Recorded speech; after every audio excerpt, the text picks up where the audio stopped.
Bien chers diocésains, en entrant aujourd'hui dans le temps sacré du carême, permettez que je commence mon mandement de l'an de grâce 2024 par les rappels suivants.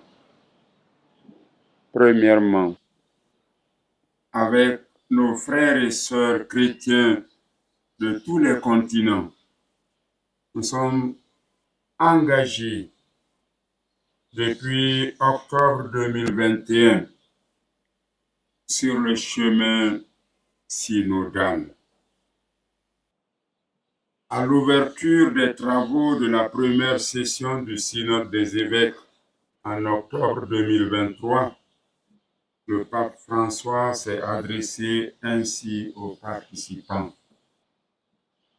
Le synode n'est pas un parlement. L'Esprit Saint en est le protagoniste. Nous sommes ici pour marcher ensemble avec le regard de Jésus qui bénit le Père et accueille ceux qui sont fatigués et opprimés.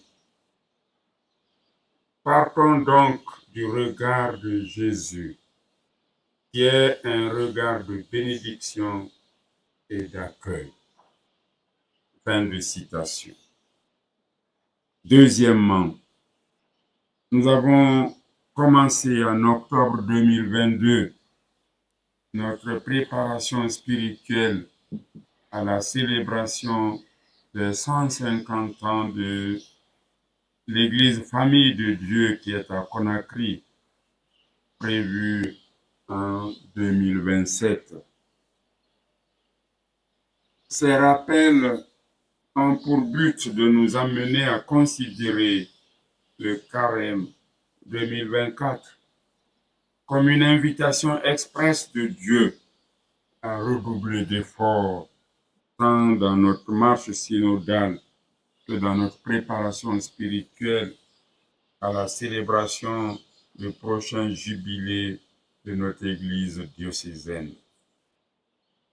En effet, le carême invite tous les baptisés à faire de nouveaux progrès sur les chemins de la conversion, de la lecture, de la méditation de la parole de Dieu, de la prière, du jeûne, de la pénitence, de l'aumône, de la célébration de l'initiative des 24 heures pour le Seigneur, etc. C'est pourquoi je vous propose cette année une réflexion sur le thème suivant. Le temps de carême, un appel pressant du Seigneur Dieu adressé à tous en vue d'œuvrer pour notre salut et l'émergence d'une Guinée nouvelle. Mais avant de vous livrer cette réflexion, permettez encore un autre rappel. L'évangile de la transfiguration est proclamé chaque année le deuxième dimanche de carême. Durant ce temps liturgique, en effet, le Seigneur nous prend avec lui et nous amène à l'écart. Même si nos activités ordinaires requièrent que nous restions aux lieux habituels, en vivant un quotidien souvent répétitif et parfois ennuyant. Pendant le carême, nous sommes invités à monter sur la haute montagne avec Jésus pour vivre avec le peuple saint une expérience d'ascèse particulière. Fin de citation. Premier grand point de ce thème. Le salut comme objectif premier de nos efforts de pénitence et de privation à la suite du Christ au désert. S'il est vrai que les événements majeurs de la vie de l'Église tel Noël et la résurrection bienheureuse du Christ au matin de Pâques, constituent des preuves irréfutables et tangibles de l'amour de Dieu pour l'ensemble du genre humain. Il est aussi juste d'affirmer que le salut opéré par le Christ Jésus à travers chacun de ces événements surmentionnés occupe tout autant une place de choix non négligeable dans notre vie chrétienne. Créé à l'origine par le Seigneur Dieu, dans un amour de tranquillité et de paix, aux immenses vertus bénéfiques à son bonheur et à son épanouissement, l'homme, sous le charme maléfique et trompeur du diable, se laissera hélas fourvoyer par les ténèbres pernicieuses du péché, sacrifiant ainsi sa joie de vivre en présence de Dieu et la sérénité dans laquelle il baignait. Devenu désormais esclave du péché par sa désobéissance et errant comme une brebis sans berger à la croisée des chemins, il était devenu impérieux pour Dieu, toujours poussé par l'amour et saisi par la pitié, de reconquérir le cœur de sa créature de prédilection qui est l'homme.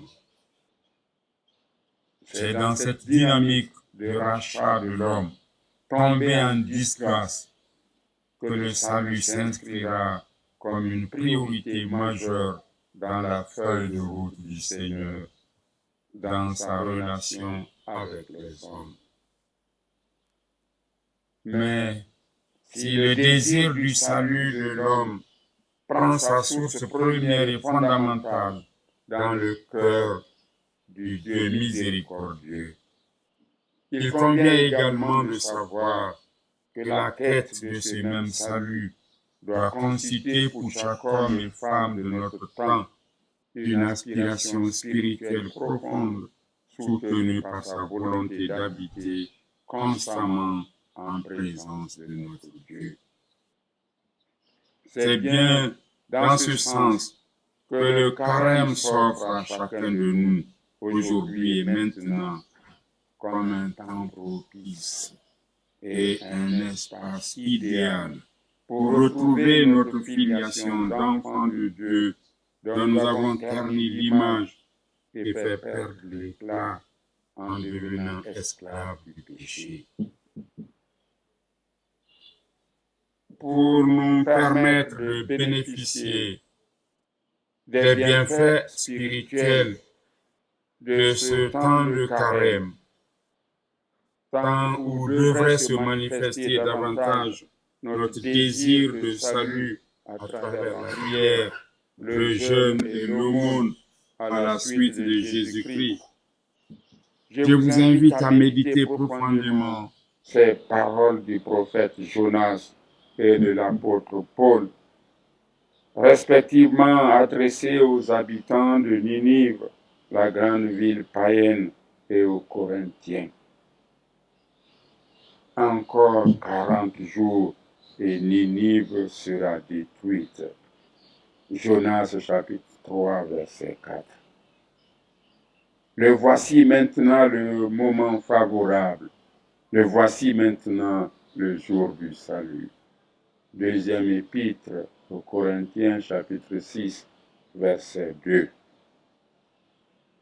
Tout comme aux habitants de Ninive et de Corinthe, ces mêmes paroles de la Bible s'adressent à nous aujourd'hui, au moment où nous entamons notre combat spirituel contre les forces du mal, en vue de bénéficier du salut de Dieu. À travers ces paroles du prophète Jonas et de l'apôtre Paul, il nous faut surtout percevoir l'urgence dans laquelle nous sommes invités à hâter le pas et à profiter du temps favorable qu'est le carême, dans le but ultime d'œuvrer en faveur de notre salut personnel, de celui de toute l'humanité. Encore 40 jours pour nous réconcilier avec Dieu, notre Père, et nos semblables. Car demain, il sera peut-être trop tard.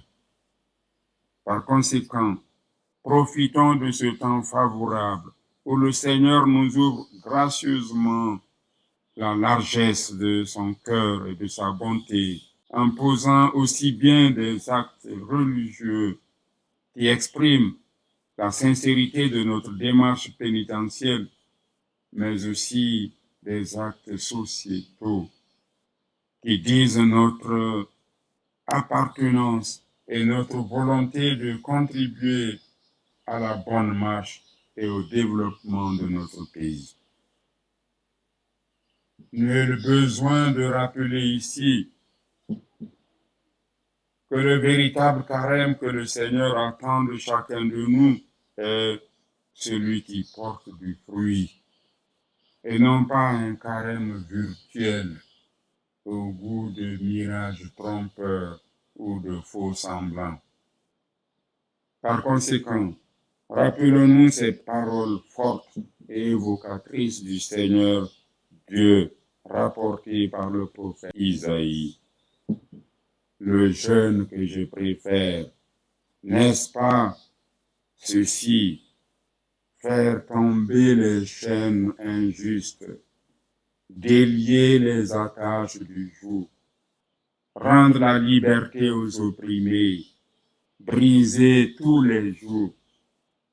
N'est-ce pas partager ton pain avec celui qui a faim, accueillir chez toi les pauvres sans abri, couvrir celui que tu verras sans vêtements, ne pas te dérober à ton semblable, alors ta lumière jaillira comme l'aurore et tes forces reviendront vite. Devant toi marchera la justice et la gloire du Seigneur fermera la marche. Alors si tu appelles, le Seigneur répondra. Si tu cries, il dira, me voici. Isaïe chapitre 58, versets 6 à 9. Bref, le soin du Seigneur Dieu durant ce temps de pénitence et de quête de notre salut est celui-ci. Que notre carême soit sans hypocrisie et sans édulcorant. Pour relever ce défi d'un carême qui plaît au Seigneur, laissons-nous aussi illuminer en ce moment de désert par notre thème annuel, à savoir « Lève-toi ». Marc chapitre 10, verset 49. En effet, n'oublions pas que suivre Jésus au désert suppose de notre part un désir volontaire, ardent et surtout libre, de nous mettre debout et de prendre la route à sa suite. Telle est la démarche qui a valu à l'aveugle Bartimée de retrouver la vue, après avoir concilié la grâce venant de Dieu par Jésus-Christ et son désir personnel en tant qu'être libre. Ainsi, le salut que nous souhaitons tous ne deviendra jamais une réalité tangible au cœur de nos vies sans notre adhésion personnelle et libre. Deuxième grand point, faire de notre carême, en tant que citoyen, une opportunité et un tremplin pour la construction d'une Guinée nouvelle. À quoi serviraient nos efforts de pénitence, de demande de pardon, de réconciliation ou encore la quête de notre salut si cela devait rester sans impact sur le quotidien de notre vie et celle de notre nation. Certes, il est vrai que l'objectif premier du carême dans notre vie de foi est d'abord de dépoussiérer et d'ajuster notre être intérieur à la volonté de Dieu et de nous ouvrir aux autres qui sont nos semblables. Toutefois, n'oublions pas aussi que la qualité d'une belle œuvre ne sera reconnue par les autres que si elle se manifeste par des actes extérieurs. C'est autant dire que notre carême doit pouvoir se matérialiser lui aussi, pas seulement en nous ou au-dedans de nous, mais également autour de nous, et ce, à travers des œuvres concrètes qui confirment l'effectivité de notre foi. C'est cela que nous révèle le message principal de Noël, où le Dieu qui était jusque la parole a pris chair de notre chair en Jésus-Christ dans le sein de la Vierge Marie, afin d'habiter parmi nous. Ainsi donc, tout comme notre Seigneur Jésus-Christ s'est fait chair et que nous avons vu sa gloire, nos pratiques spirituelles ou religieuses doivent traduire de même cet aspect de la foi chrétienne sans lequel aucune résurrection n'est possible.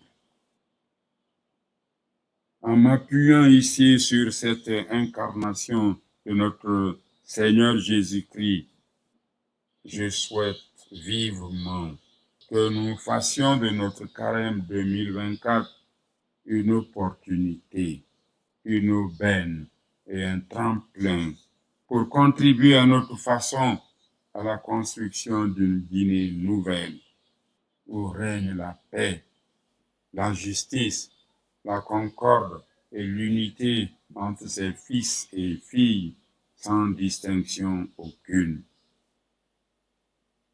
Pour stimuler les uns et les autres à marcher vers cet objectif, je vous invite à méditer cette affirmation pleine de sagesse du cardinal Paul Zungrana du Burkina Faso qui disait « Ne sera bon citoyen du ciel que celui-là qui aura été bon citoyen de la terre. Ne sera bon citoyen du ciel. » Il faut comprendre par ces propos du cardinal Paul Zungrana que notre appartenance chrétienne ne nous dispense pas de nos engagements citoyens vis-à-vis de notre pays. Bien au contraire, notre salut en tant que fidèles chrétiens passe obligatoirement par notre implication dans le développement et la bonne marche de notre nation, voulue et créée par Dieu lui-même. La Guinée est comme ce jardin d'Éden dans lequel Dieu nous a tous placés en tant que Guinéens et Guinéennes et dont il attend de tous que nous en prenions soin pour le bien-être de tous ses habitants. Pour nous, chrétiens, prendre notre part de responsabilité dans la construction de notre société par notre engagement citoyen n'est pas facultatif. C'est un devoir impérieux qui nous est demandé par le Christ Jésus qui affirme « Rendez à César ce qui est à César et à Dieu ce qui est à Dieu. » Luc chapitre 20, verset 25. En agissant ainsi, c'est l'amour de Dieu que nous manifestons aux yeux du monde, dans lequel nous sommes envoyés en mission au nom de notre baptême. Frères et sœurs bien-aimés, pour terminer mon mandement 2024, Je rappelle cette conviction forte qui a animé tous les participants à la première session de la 16e Assemblée générale ordinaire du Synode des évêques. Pour que l'Église soit aujourd'hui celle et lumière du monde, il convient de valoriser davantage la dignité qu'accorde le baptême à tous les membres du peuple de Dieu, c'est-à-dire l'Église. En effet, appelés aujourd'hui à avoir la même conviction, je vous invite, chers diocésains, à marcher résolument pendant ce carême 2024 vers une église synodale en mission. Vers une église synodale dont les membres se considérant comme des co-responsables vivent et travaillent quotidiennement ensemble pour la mission. En vue de promouvoir cette co-responsabilité dans notre église diocésaine, j'invite aujourd'hui nos communautés ou groupes de communautés à répondre aux questions suivantes. Premièrement, quel mode de relation établir entre les membres de l'Église, peuple de Dieu, c'est-à-dire évêques, prêtres, consacrés, fidèles laïcs, etc. Deuxièmement, quelle structure mettre en place à tous les niveaux de l'Église, CCB, paroisse, doyenné, diocèse, etc. Troisièmement, quel processus de discernement et de prise de décision adopter dans l'Église, CCB, paroisse, doyenné, diocèse, etc. Ils répondront à ces questions en suivant le cheminement tracé par les participants à la première session de la 16e Assemblée générale ordinaire du Synode des évêques. Il s'agit concrètement de relever les points de convergence, les points à approfondir ou à traiter avec l'implication des spécialistes ou des experts, et enfin, les propositions concrètes.